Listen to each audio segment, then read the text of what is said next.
connecting with food, which is such a pivotal connection. But before landing on connecting with food, one of the prerequisites is what Heather ended on, is that putting your body in a receptive mode.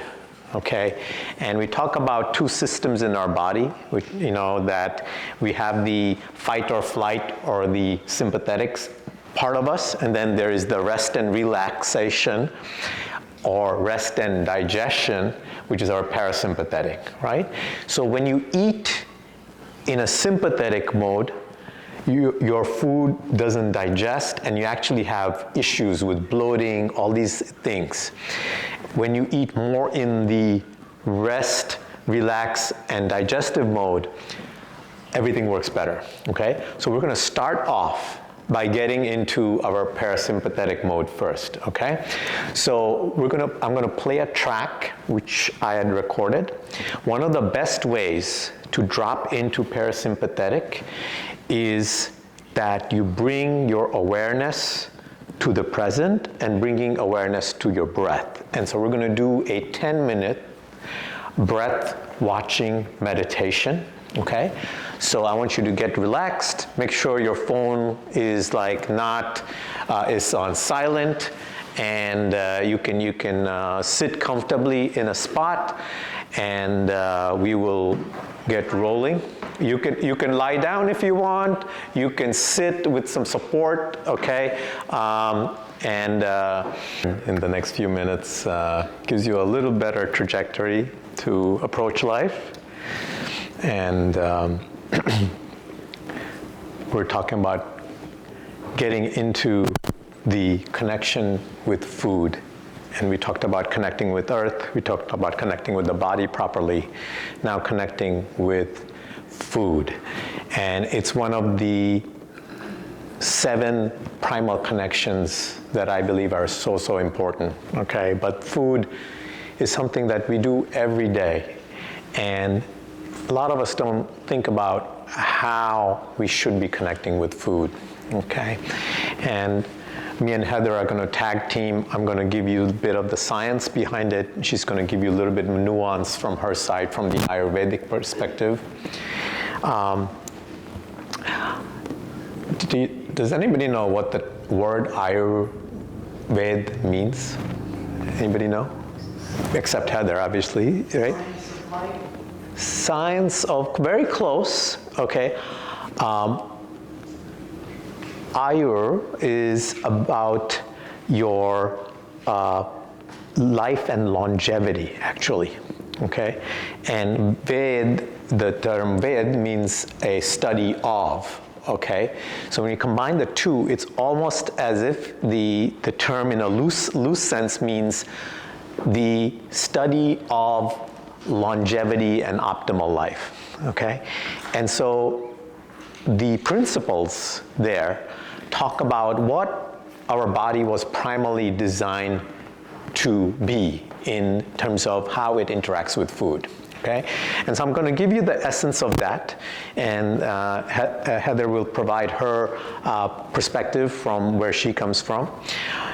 And so one of the things that we just did is we put our body, how many feel a little more centered after doing that exercise, right? You feel centered just because you focused on the breath, but even important, if you noticed, focusing on the spaces between the breath makes you focus on the present, because the only way you can notice the space between the breath is you have to be here.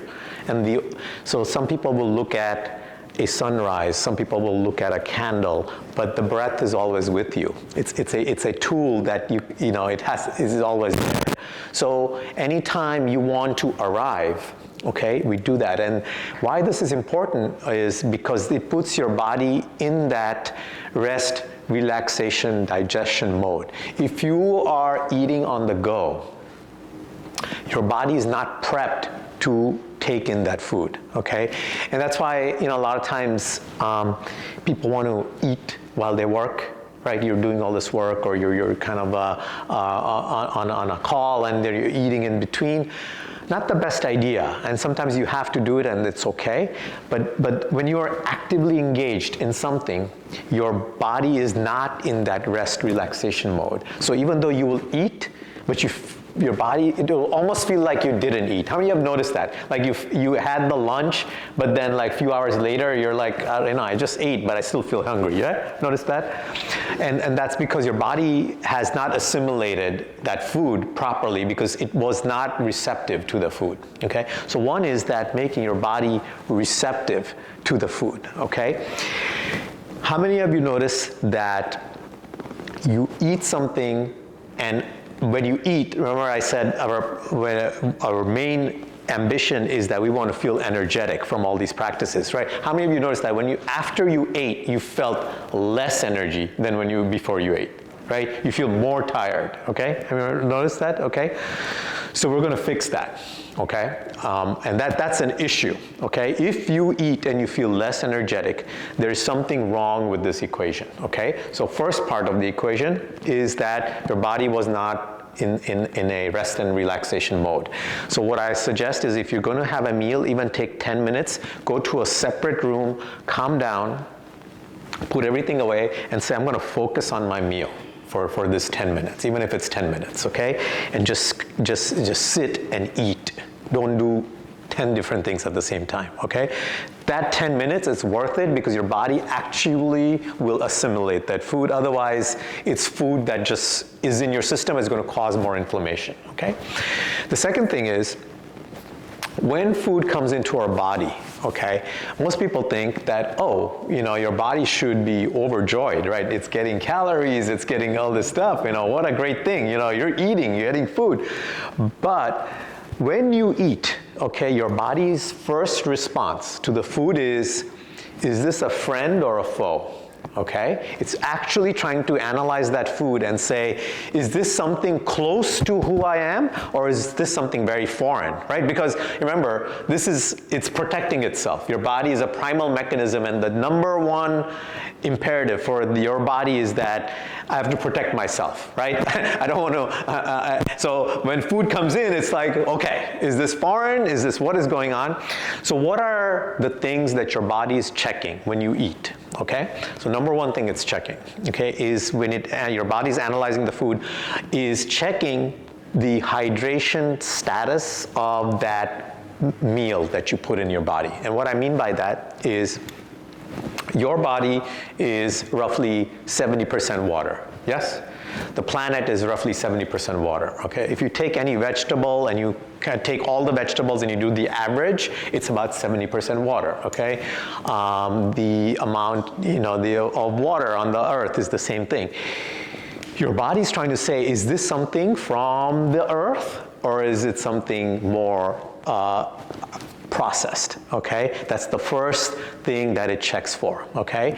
And so this whole thing about eating whole foods, why? Because the more of the food that is coming directly from the earth and it's unprocessed is going to be closer to the composition of the earth, both in terms of micronutrients, but also from a hydration status. Am I making sense?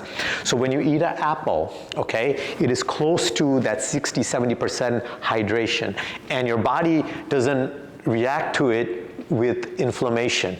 It says, oh, okay, this is good, okay? I can actually use this. When you eat something that is very little water content, your body automatically recognizes it as foreign substance, just from the hydration level, okay? So what is it, what are things that, give me an example of something that has very little water as a meal. Anybody, what do you think? Toast, yes, so, right? Very little water. What else, anything? A protein bar. Protein bar, right? Zero water, okay? What else? Mac and cheese, okay? So all these things, remember, peanut butter jelly sandwich, toast, mac and cheese, are they like staple foods for some people, right? So here are people, you're thinking, oh wow, we got morning toast, what's wrong with that, right? But you have toast and you want energy and your body goes, wow, this is foreign, I got to react to it, right? So you eat the toast, and your body goes into this reactive mode. It causes inflammation, and it starts fighting the food that you're feeding it. You guys with me? Yeah. So just from a hydration level, it is reacting with the food, okay? So what can we do? Now, you can't say that, okay, that's it, Kavin, I understand that. Now on, whole foods only. Let's be practical, right? Like, you know, that's not how always it works, right? You know, but if you're into meal prep, if you have some time to prepare, what I tell people, and when I work with executives and we were doing, like, you know, planning their meals and all that, I say, look, let's be practical, okay? But if you're designing a meal, can you look at your plate and say, hey, at least 70 to 80%, I'm going to give it whole foods, and then the rest, 20 to 30%, I can eat whatever I want. Let's say you like tofu. Let's say you want mac and cheese. Let's say you want a slice of pizza. Put the slice of pizza and say, but the rest of the 70, 80%, I'm going to give it a whole food component. Is that fair enough? You see? So if you can do that, your body will say, okay, majority of this is still what I'm expecting, and it doesn't react to that pizza slice because you've given it a component of that whole foods. It makes sense? So I'm not saying skip the pizza. I'm not saying you can have the pasta, but create a plate that is more to what your body is expecting, okay? And so what we do is that I show people how to create a plate, very easy, okay? And I said, in that 70-80% of whole foods, pick things you like. You know, when I say whole foods, it's something that came from the ground, right? Pick beans that you like, pick legumes that you like, pick veggies that you like, whatever. There's whole tons of choices. Pick some fruits that you like, okay? Something that has not been touched by man, okay? But then the 20-30%, whatever else you want to put, tofu, whatever. Fair enough, okay? Piece of chicken, whatever, okay? It's something that let's say, has been processed. Even like, if you take lean meat, okay? Now people say, you know, is lean meat whole foods? When meat is fresh, is it going to be closer to 70% water? Yes, it will be, okay? When you have lean meats, it will still be closer to water. So our body was designed, like when primally we were hunting things and we were eating it, we were eating fresh meat, which was also very well hydrated because the animal was 70% water, okay? So even from that sense, that is still kind of closer to that whole foods concept, okay? So again, from my perspective, again, whether to be a vegan, not to be vegan, that's a whole separate topic, okay? And we can debate that, but from a pure kind of biological perspective, okay, your body still views fresh meat, okay, from just the hydration perspective. If it's fresh meat, it's better than the peanut butter jelly sandwich in a way, okay, because of the hydration, okay? So the next part of this is that when we eat, okay, one of the things that I tell people is one of the most energy intensive things you can do is eat. Okay, and most people don't believe that because most people think that when you eat, you're getting energy, but actually your body has to spend a lot of energy to digest the food, okay? And so one of the things, okay, in actual yoga, okay, that if you go to traditional Eastern medicine, okay, after you eat, people will actually sit in postures that takes blood away from the rest of your body and diverts it back into your central digestive system, okay? There's a asana called Vajrasana, okay? Have you heard of that term, anybody? Okay. Hetal, sit in Vajrasana, maybe you can show people what that looks like, okay? So when you sit in that posture, okay, what that does is that your blood is sort of squeezed out of your legs and allows you that blood to go centrally, okay? Because it's a very, very important process that's happening. You just ate, okay? And you want all that energy to be directed centrally, okay? So if this is taking up all that energy, what it means is that when you're digesting, your body doesn't have chance to do other things, which means that let's say it wants to fix itself in terms of brain function, in terms of clearing your skin, in terms of fixing your joints and whatnot. So whenever you're digesting, all the energy is routed to digestion. It doesn't have chance for the body to renew itself. Okay? How do we know this? We know this because when people go through a fast, okay, when people go through a fast and you give your system a complete rest, it is stop digesting. Now your body can use all its resources to fix itself, okay? So one of the things that if you go to a traditional Eastern like healing center or Ayurvedic center, one of the things first they will do, if you're coming in with any condition, let's say you got joint pain or some chronic other condition, okay? One of the first things they'll do is they will stop the food intake. They will put you on a 1 to 2 or 3 day water fast. Just get the digestion system out so all that energy can be routed to fixing yourself, okay? Now, I understand that's not practical for most people, but what I tell people is that if you can lengthen the time of your day where you're not eating, many parameters in your body will start improving, okay?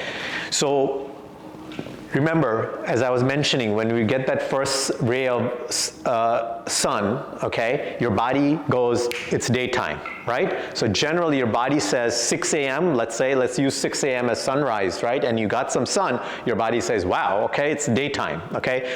So from 6 a.m. to 6 p.m., generally from sunrise to sunset, your body says, that's my optimal window where I am expecting food, okay?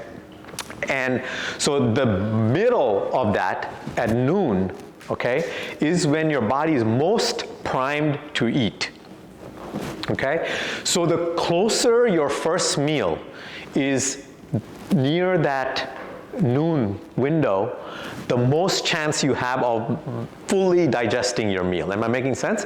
So what a lot of people do, okay, and if you can get to this, okay, is their first meal of the day becomes their noon meal, okay? That means they finish eating at 6 p.m. and will not eat all the way till the lunch the next day. And that's the traditional 16 to 18 hour, what we call is intermittent fasting, okay? Now, do you have to go to that extent? No, but you can delay it. Maybe have the breakfast instead, not at 12, maybe not your first meal, but maybe have your first meal at 10 a.m., okay? Even just moving that slightly, what we'll do is give your body the chance. So if you finish your last meal at 6 p.m. and you have the first meal at 10 a.m., it gives you that window for your body to work on itself. And a lot of things starts improving in your body, okay? You think better. Brain fog, your joints feel better, you feel more mobile, okay? Everything starts improving, okay? And so that what we've seen is that when you start figuring out that time, what we call is time restricted eating in a small window. So generally, in our case, I will, my first major meal, okay, will be at noontime, okay? And I'll try to eat close to, my last meal should close to 6 or 7 p.m.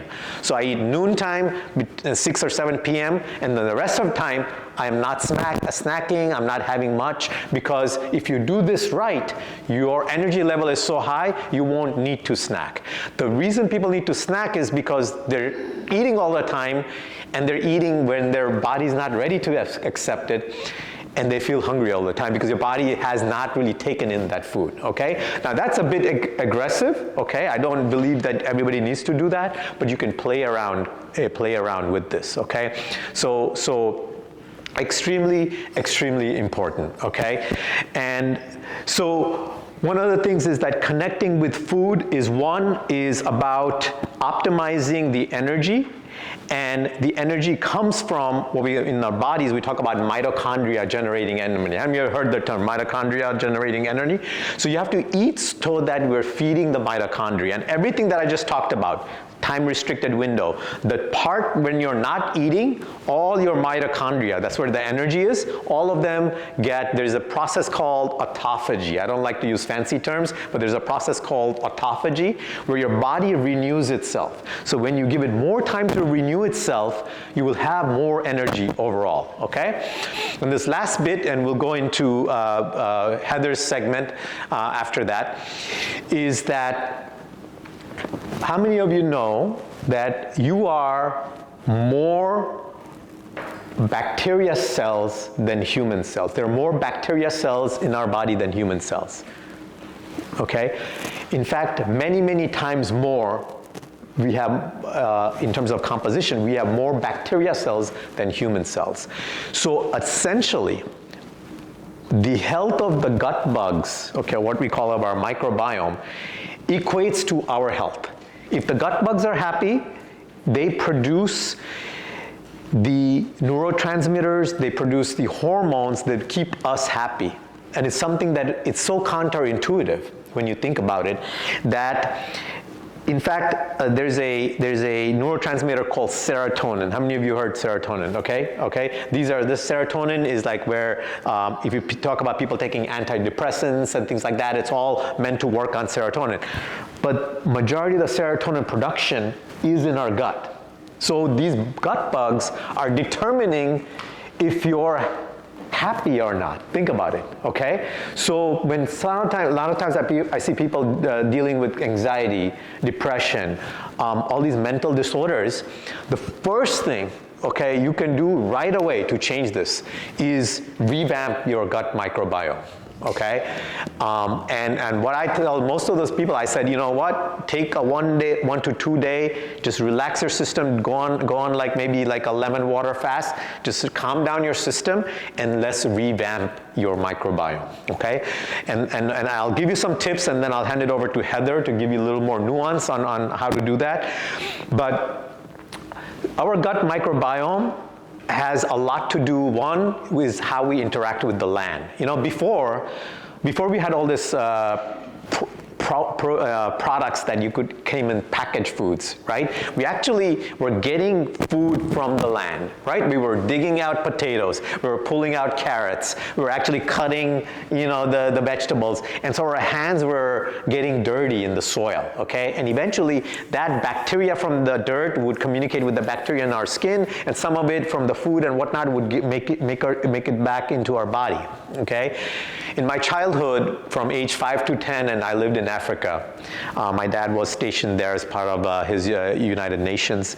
And in Africa, I spent a lot of time with tribes in Africa as a child. I used to play with all the tribal kids, and we used to just play out in the dirt and, you know, play with bugs and, you know, light things on fire and things like that, you know. But what we saw there is that this is one of the tribes is called the Hadza tribe. Have you heard of Hadza tribe? No? Okay.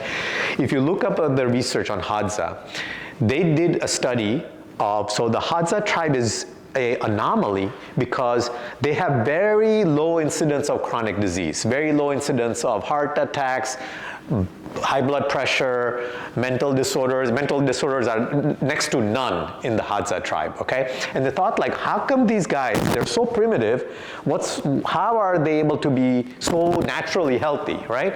And they did all these things. They said maybe it's the food they're eating, maybe, and maybe it's because they're so active. But it all came down to, when finally they cracked the code, they said, when they looked at their gut bugs, this tribe had one of the highest biodiversity in their gut bugs, okay? They had an unbelievable microbiome, okay, compared to an average American.